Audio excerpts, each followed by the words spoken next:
오늘 우리에게 주시는 하나님의 말씀은 열왕기하 13장 1절에서 13절까지 말씀입니다.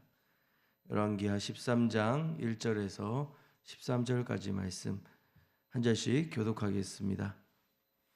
유다의 왕 아하시아의 아들 요아스의 제23년에 예후의 아들 여호와하스가 사마리아에서 이스라엘 왕이 되어 17년간 다스리며 여호와 보시기에 악을 행하여 이스라엘에게 범죄하게 한 느밧의 아들 여로보암의 죄를 따라가고 거기서 떠나지 아니하였으므로 여호와께서 이스라엘에게 노하사 늘 아람 왕 하사엘의 손과 그의 아들 베나닷의 손에 넘기셨더니 아람 왕이 이스라엘을 학대함으로 여호아스가 여호와께 간구하며 여호와께서 들으셨으니 이는 그들이 학대받음을 보셨음이라.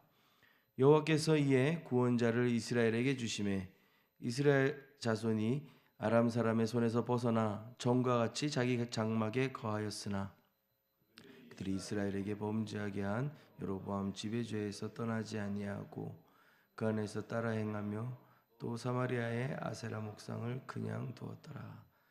아람 왕이 여호아스의 백성을 멸절하여 타작마당에 티끌같이 되게 하고 마병 50명과 병거 10대와 보병 10,000명 외에는 여호아스에게 남겨두지 아니하였더라. 여호아스의 남은 사적과 행한 모든 일과 그의 업적은 이스라엘 왕 역대지락에 기록되지 아니하였느냐. 여호아스가 그의 조상들과 함께 잠에 사마리아에 장사되고 그 아들 요아스가 대신하여 왕이 되니라. 유다의 왕 요아스의 제37년에 요아스의 아들 요아스가 사마리아에서 이스라엘 왕이 되어 16년간 다스리며 여호와께서 보시기에 악을 행하여 이스라엘에게 범죄하게 한 느밧의 아들 여로보암의 모든 죄에서 떠나지 아니하고 그 가운데 행하였더라. 요아스의 남은 사적과 행한 모든 일과 유다 왕 아마시아와 싸운 그의 업적은 이스라엘 왕 역대지락에 기록되지 아니하였느냐. 함께 읽겠습니다. 요아스가 그의 조상들과 함께 잠에 이스라엘 왕들과 함께 사마리아에 장사되고 여로보암이 그 자리에 앉으니라. 아멘.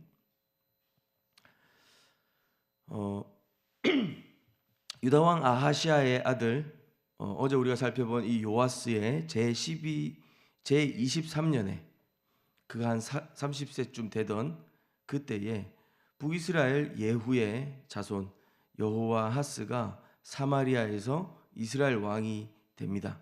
그리고 그는 17년간 다스렸고 그에 대한 성서 기자의 평가는 2절에 나와 있습니다. 여호와 보시기에 악을 행하여 이스라엘에게 범죄하게 한 느밧의 아들 여로보암의 죄를 따라가고 거기서 떠나지 아니하였으므로 제자반 지체들과 함께 성경 읽기를 하고 있는데 지금 읽고 있는 본문이 열왕기하입니다. 한 2, 3주째 계속 이 하루에 2장씩 3장씩 읽어가고 있는데 열왕기 말씀을 읽다 보면 여로보암의 죄가 자주 등장하지 않습니까? 그래서 한 친구가 왜 자꾸 여로보암의 죄가 여러 번 등장하나요? 왜 자꾸 언급되나요? 이렇게 질문을 했습니다. 한편 가장 이상적인 왕이었지만 이스라엘의 실패의 모델이기도 한 솔로몬 왕, 그 왕 이후에 이스라엘은 두 개로 갈라졌습니다. 유다 지파와 베냐민 지파를 중심으로 한 이 솔로몬의 아들 르호보암을 왕으로 삼은 남유다가 있고요. 또 에브라임 지파를 중심으로 나머지 지파들이 모여서 여로보암을 왕으로 옹립한 북이스라엘로 두 개로 이렇게 갈라지게 됩니다. 각자 왕도 가지고 있고 군사력도 독립적으로 운영을 합니다. 그런데 문제는 성전이었습니다. 성전은 하나님이 허락하신 이 예루살렘, 그러니까 남유다 지역에 있었기 때문에 북이스라엘은 절기만 되면 그들의 정통성에 큰 타격을 입을 수밖에 없었습니다. 열왕기상 12장 28절에 보면 그래서 여로보암이 이런 일을 꾀합니다. 이에 계획하고 두 금송아지를 만들고 무리에게 말하기를 너희가 다시는 예루살렘에 올라갈 것이 없도다. 이스라엘아, 이는 너희를 애굽 땅에서 인도하여 올린 너희의 신들이라 하고 29절입니다. 하나는 베델에 두고 하나는 단에 준지라.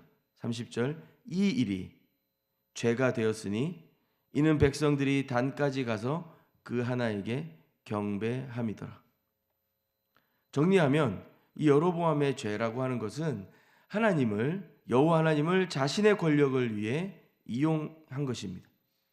예배를 자기 통치권을 유지하기 위한 수단으로 변질시켰습니다. 그리고 우상 숭배를 여호와 신앙으로 대체해 버렸습니다. 제도화시킨 것이죠.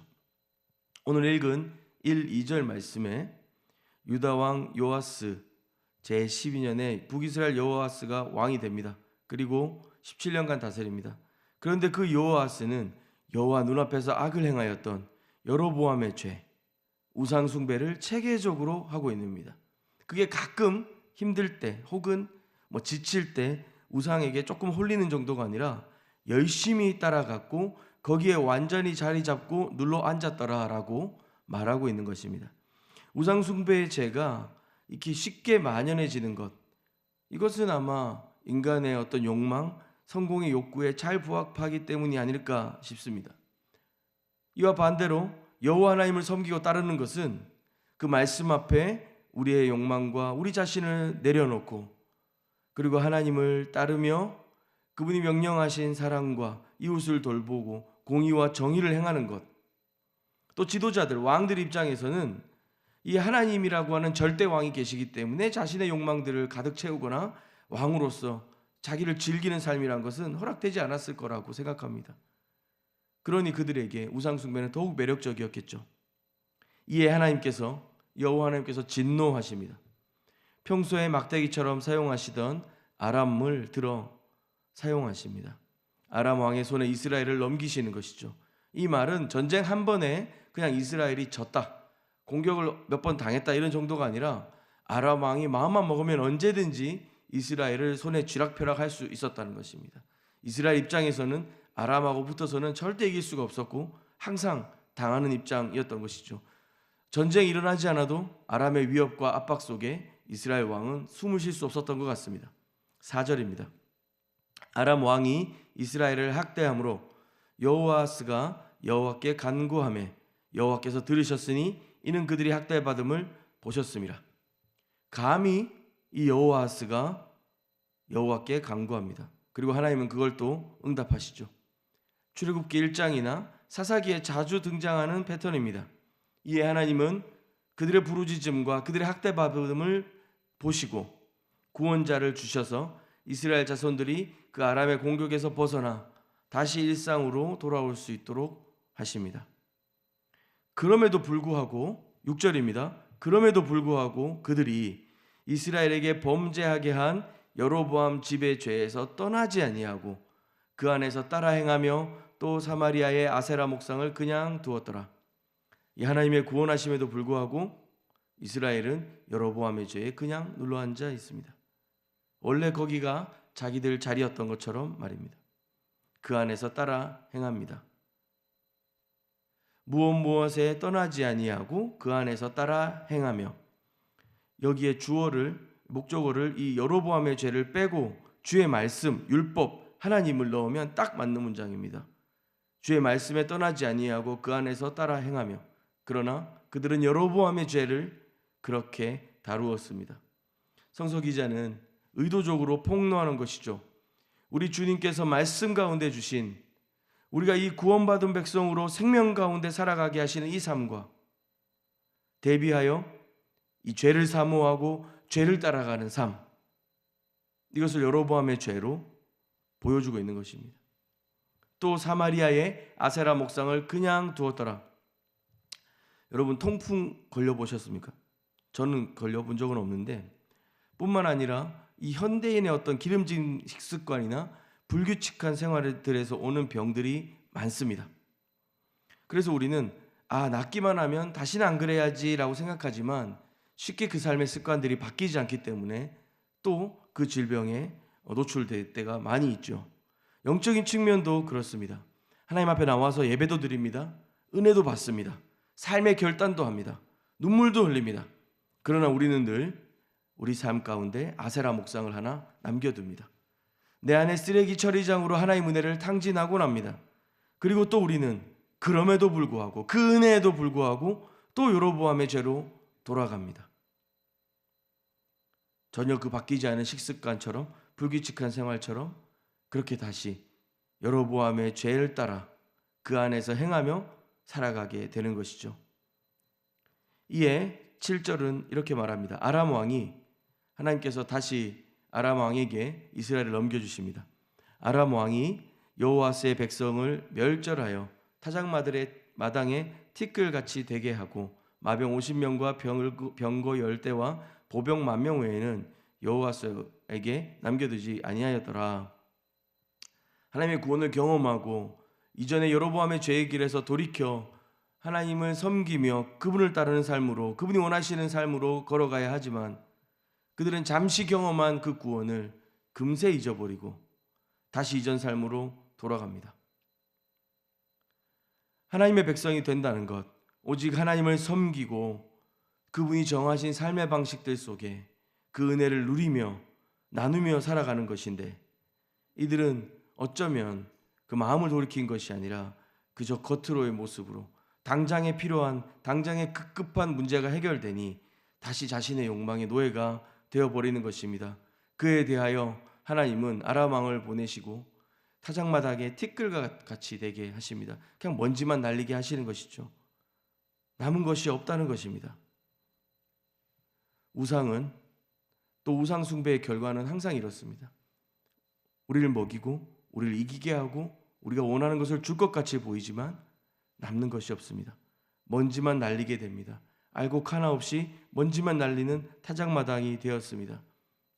그리고 이스라엘 군대는 그래도 꽤 번성하고 힘이 있는 나라였지만 이제 마병 50명과 병거 10대와 보병 10,000명만을 남기고 심각한 상황으로 혹독한 결과를 맞이하게 됩니다.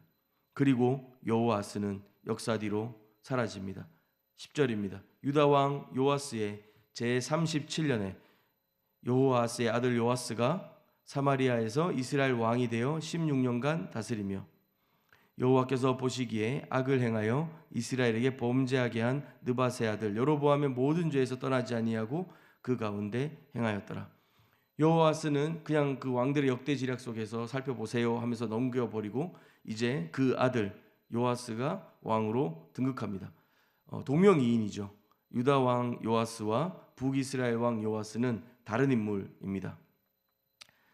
이 요아스는 북이스라엘 왕들, 여느 북이스라엘 왕들 자기 아버지와 같은 평가를 받습니다. 여로보암의 모든 죄에서 떠나지 아니하고 그 가운데 행하였더라. 그리고 성서 기자는 이 요아스에 대한 평가를 종결해 버립니다. 이후 우리가 13장을 계속 읽어가다 보면 엘리사의 죽음의 배경이 될 뿐 더 이상 요아스에 대한 중요한 언급은 없습니다. 인정하고 싶진 않지만 저를 포함한 부모들의 신앙이 자녀들에게 미칠 영향을 생각하지 않을 수가 없습니다. 물론 부모들의 노력과 열심에도 그런 결과들, 좋은 결과들이 나오지 않을 때도 많이 있습니다. 그러나 오늘 이 말씀은 어쩌면 우리가 자녀들을 변화시키기 위해서 우리가 기울여야 되는 노력을 말하는 것이 아니라 오늘 지금 우리에게 명령하시고 부탁하시는 하나님 앞에서의 삶이 무엇인가라고 묻는 것이 아닌가 저는 생각됩니다. 우리가 누군가를 위해 좋은 영향을 끼치고 또 우리 자녀들을 위해 좋은 신앙의 본을 보이는 것도 필요합니다. 그러나 우리가 그 하나님 앞에서 여로보암의 죄를 떠나 하나님을 우리의 은혜의 쓰레기장으로 여기는 것이 아니라 그분 앞에 살아가는 삶을 즐거워하고 진실한 회개와 변화된 삶의 실제들을 갖는다고 하는 것은 얼마나 우리에게 중요한 삶인지 성경은 또 요청하고 있는 것 같습니다. 또한 오늘 본문에서 그냥 제가 잠깐만 언급하지 않고 그냥 지나갔지만 이스라엘이 강구할 때 하나님은 구원자를 보내주셨습니다. 많은 학자들이 엘리사였을 것이라고 추정하고요. 또 다른 학자들은 하나님께서 들어쓰시는 또 다른 이방 왕일 수도 있겠다라고 이야기합니다. 그러나 중요한 것은 성서 기자가 그 이름을, 이 구원자 이름을 굳이 기록하지 않은 이유 두 가지라고 생각합니다. 먼저는 이 궁극적인 구원의 손길은 하나님께로부터 온다는 것이죠. 하나님 그분이 시작하시고 진행하시며 완성시키시는 그 구원의 손길을 기억하라고 하는 것입니다. 어떤 특정한 사람들의 능력이나 어떤 특정한 교회의 유명세나 어떤 특별한 경험이 아니라 이 모든 구원자의 근원은 우리 하나님께 있다라고 하는 것을 기억하도록 말입니다. 그리고 또 한 가지는 우리에게는 절대로 우리가 잃지 않을 구원자가 계시다는 사실을 또 기억하게 만드는 것 같습니다. 수백 번 떠나고 또 실패하고 또 넘어지고 우리 마음의 아세라 목상을 치워버리지 못한 채 전전긍긍하며 다 털려버린 타작마당의 먼지를 바라보며 또 한숨 쉬는 우리의 인생 가운데 우리를 포기치 않으시는 궁극적이고 영원하신 구원자이신 예수 그리스도가 계시다는 것을 우리는 떠올리게 됩니다. 그분이 우리를 구원하시는 일은 우리의 자격 때문도 아니고 우리의 열심 때문도 아니고 그분이 우리를 향한 변함없으시고 신실하신 사랑, 그 언약적인 사랑의 결과라고 하는 사실들을 기억하도록 말이죠. 지금 이스라엘은 그들의 조상들과 같이 죄를 범하며 하나님을 떠나 살아가고 있지만 또 그 자손들은 여전히 여로보암의 죄에 떠나지 않고 그 안에 행하며 걸어가고 있지만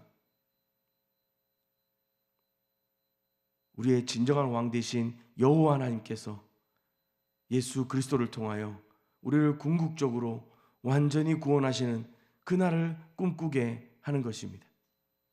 오늘 저와 여러분에게 있는 이 구원자 예수 그리스도, 그분과 함께 걸어가며 그분의 눈 앞에 합당한 삶으로 걸어가는 저와 여러분이 되었으면 좋겠습니다. 함께 기도하겠습니다. 살아계신 하나님 아버지, 우리의 매일매일 세상 앞에서 또 우리의 욕망을 따라 우리의 열심을 쫓아 동분서주하며 살아가지만 주님, 우리 안에 계신 것을 잊어버리고 우리의 구원자 되신 주님을 놓쳐버린 채로 걸어갈 때가 너무 많이 있습니다. 우리의 많은 염려들, 고민들을 애써보지만 먼지만 날리는 타작마당같이 그냥 그렇게 아무것도 남지 않는 것 같은 우리의 손 위에 주께서 찾아오셔서 우리 손을 잡아주시고 구원자 되신 예수 그리스도의 놀라우신 은혜로 우리에게 새롭게 기회를 주시는 것을 감사합니다. 오늘날 우리에게 허락하신 이 아름다운 은혜를 붙잡고 주님과 동행하며 살게 하여 주시옵소서. 감사드리며 예수님의 이름으로 기도합니다. 아멘. 우리 세 가지 기도 제목을 좀 나누고 개인 기도를 할 텐데요. 먼저는 형식적이고 또 나를 위한 또 세상의 욕망과 다르지 않은 이 나의 신앙에서 떠나 하나님 중심으로 살아갈 수 있도록, 또 그것을 통하여 우리 가정과 이웃에 주님이 살아계심과 그 말씀의 능력들을 좀 드러내고 나누는 존재로 우리가 살아가도록 그 은혜를 구했으면 좋겠고요. 두 번째로 우리 영원하신 구원자 예수 그리스도를 의지하며 지치고 상한 우리의 마음들을 움켜쥐고 다시 은혜 가운데 힘을 내어 사명자로 살아갈 수 있도록 기도했으면 좋겠습니다. 마지막 세 번째로는 다음 주에 있을 우리 특별 새벽 부흥회를 위해서 하나님 주신 은혜를 사모하며 우리 각자의 기도 제목들이 그 주님 앞에 아뢰어지고 응답되는 역사들을 좀 바라보며 함께 기도했으면 좋겠습니다. 이후에 개인 기도로 더욱 깊이 주님 앞에 나아가도록 하겠습니다.